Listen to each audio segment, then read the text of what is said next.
তো বন্ধুরা দেখো, তোমাদের সাথে কিন্তু কথা বলতে বলতে আমি কিন্তু রান্নার সমস্তটা গুছিয়ে নিয়েছি, যাতে আমার কোনো রকম রান্না করতে অসুবিধে না হয়। তো চলো রান্নাটা আমি শুরু করে দিই।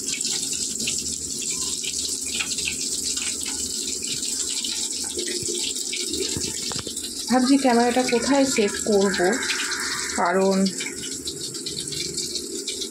বুঝতে পারছি না।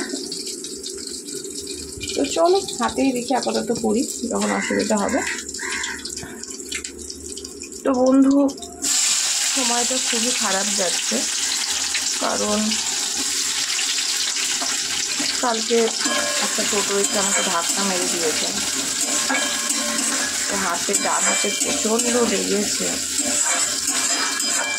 তো সবাইকে আগাম শুভেচ্ছা জানিয়ে দিলাম নববর্ষের, বাংলা নববর্ষ।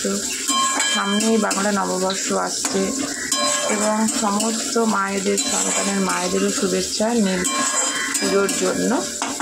বাঙালিদের এই একটা সন্তানদের কথা আমরা ভেবে ভেবেই কিন্তু আমাদের আজকে সমস্তটা সন্তানদের ঘিরে নিয়ে। তো যাই হোক, কার কি কেনাকাটা হয়েছে একটু আমাকে জানিও পয়লা বৈশাখ নববর্ষ উপলক্ষে। আমি গতকাল একটু কিনে নিয়ে এসেছি, তো তোমাদের সাথে শেয়ার করব। সেটা পেয়ে যাবে খুব তাড়াতাড়ি আমাদের চ্যানেলে, আমার চ্যানেলে পেয়ে যাবে যে কী কেনাকাটা করেছি, সেটা পেয়ে যাবে। এই তো আমাদের বাঙালিদের, তাই না বন্ধু, 12 মাস 13 পার্বণ লেগেই থাকে, যেটা কখনোই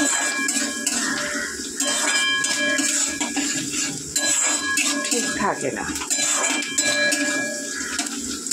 তো দেখো, তোমাদের সাথে কথা বলতে বলতে একটু গরম তেলে আমি পেঁয়াজটা দিয়ে দিয়েছি, দেখতেই পাচ্ছ। কদিন ধরে ভারী খিদে নেই, একদমই ভালো লাগবে না। যখন দাঁতটা তুলেছিলাম বন্ধুরা, তখন বেশ খিদে পাচ্ছিল। এদিকে খেতেও পারছি না দাঁত তোলার জন্য, এদিকে খিদেও পাচ্ছে প্রচণ্ড। আর কেমন দেখুন, এখন যখন খেতে পারবো, এখন আবার সে খিদে নেই। আজকে আমি এটা বেশ মাস 3-4 হলো ভুগছি যে খিদে পাচ্ছে না। তো দেখো, আমি এরকমভাবে মশলাগুলো কিন্তু তখন সাজিয়ে নিই। তো আজকে ছেলেকে দেখো খেতে ইচ্ছে করছে না, ছেলেকে খাওয়ালে কখনো ছেলে খেলো না, সেটাই কিন্তু আমি খেয়ে নিই। কিন্তু আজ ছেলে চাউমিন খেলো সকালবেলা, আর একটা ডিম সেদ্ধ করে দিলাম, ওইও টিফিন খেলো। তো আজ কিন্তু বৃহস্পতিবার, লক্ষ্মীবার, তো ছেলের আজকে মাঠ ছিল, কিন্তু ছেলের মাঠে আজকে গেলাম না, কারণ আমার শরীরটা ভালো নেই। সেই কারণে মোটেই ভালো নেই, কারণ এখন না একদম হাঁটতে পারছি না। তো তার মধ্যে কালকে ওরকম লেগেছে, তার মধ্যে কালকে প্রচুর হেঁটেছি, তো শরীরটা একদমও ভালো নেই। তারপরে ভাবলাম সামনে ছেলের এক্সাম আছে 16 তারিখ থেকে, তাহলে থাক, আজ বরঞ্চ এখন মাঠটা বন্ধই থাকে। তো সেই কারণে যাওয়া হয়নি। এই রান্না করছি, হাতে খুব কষ্ট হচ্ছে। তো যাই হোক বন্ধু, আজকে বৃহস্পতিবারের সকালে রান্না, নেক্সট ভিডিওতে তোমাদের সাথে আবারও ফিরে এলাম। তো আজকে কিন্তু আমি একটা চমক তোমাদেরকে আশা করি দিয়েছি। বাড়িতে কাজ করার সময় শাড়ি পরে তোমরা হয়তো কখনোই আমাকে এরকমভাবে দেখো। তো তোমাদের সাথে অনেক কথা শেয়ার করতে করতে কিন্তু দেখো আমার পেঁয়াজ, টমেটো সব পেস্ট হয়ে গেছে, একদম মাখা মাখা হয়ে গেছে। আর এদিকে দেখো মাছের থেকে তেল কত বেরিয়েছে।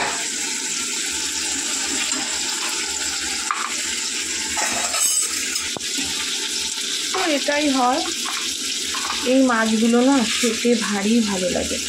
আমার তো এই মাছের কোনটা ভালো লাগে না, এটা এই মাথার অংশটা খুব ভালো। আবার বড় মাছের যে মাথাগুলো আছে ওগুলো আমার অতটা নয়, বাট এই ছোটো মাছের এগুলো আমার খুব ভালো লাগে।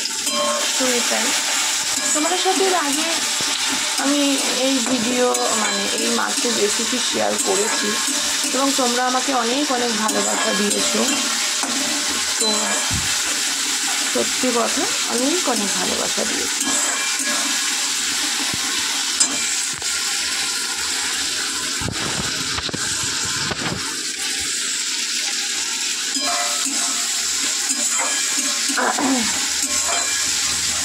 হালকা একটুখানি তেল ছিটে আসছে, তো ওই জন্য একটু মুছে নিলাম। তো দেখো কত সুন্দর।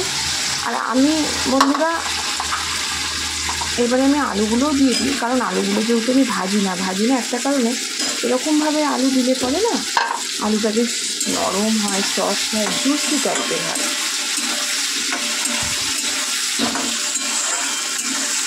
আমার চ্যানেলে আবারও নতুন একটা ভিডিও আসবে, আমি চেষ্টা করব তোমাদেরকে দেওয়ার, এবং তোমরা বেশি বেশি করে শেয়ার করো, ভিউ বাড়াও প্লিজ। আমি অবশ্যই চেষ্টা করব। আমার আসলে শরীরটা একদম পারমিট যায় না বলে আমার এই অবস্থা।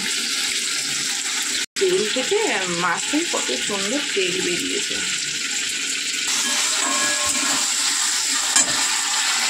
কি অবস্থা দেখো।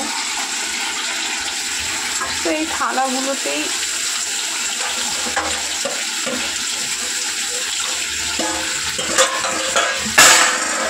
দেখতে দেখতে নতুন বছর চলে এলো।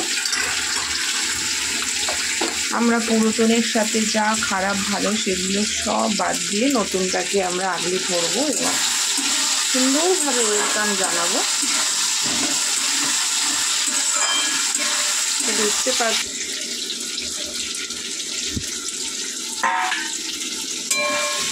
আর আমার ছেলেকে প্রত্যেক দিনই ভাত, ডিম সেদ্ধ, আলু সেদ্ধ, ঘি দিয়ে খাওয়াই। তো আজকে চাউমিন খেয়েছে, কিন্তু দুপুরবেলা তাড়াতাড়ি খেতে হবে। চাউমিনটা না বড্ড কম ছিল।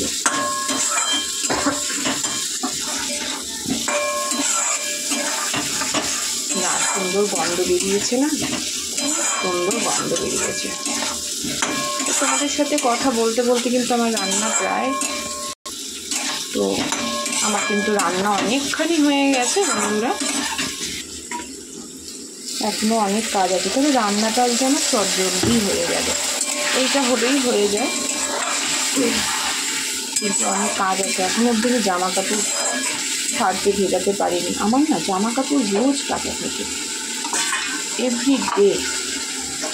তো কী যে করবো, তোমাদেরকে রান্নার কোনো রকম ব্লগ না, ডেলি ব্লগ শেয়ার করলাম।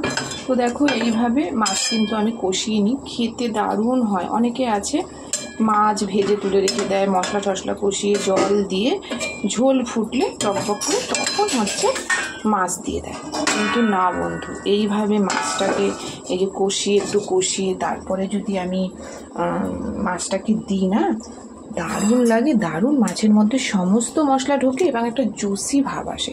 তো চলো আর পারছি না, এবার একটু পাখায় ঘরে বসবো। এখানে পাখাটা চলছে, এই পাখার হাওয়া মনে হচ্ছে আমার গায়েই লাগছে না, তো ভেতরে গিয়ে একটু বসবো। আমার এই একটা সমস্যা, আমি না রান্না করতে করতে এরকম এসি চালিয়ে নিয়ে ঘরে বসতাম। এই যে আমার ছেলে পড়তে বসছে, এখন আমি একটু বসবো। তো চলো আবারও কোনো ভিডিও নিয়ে আমি ফিরে আসবো।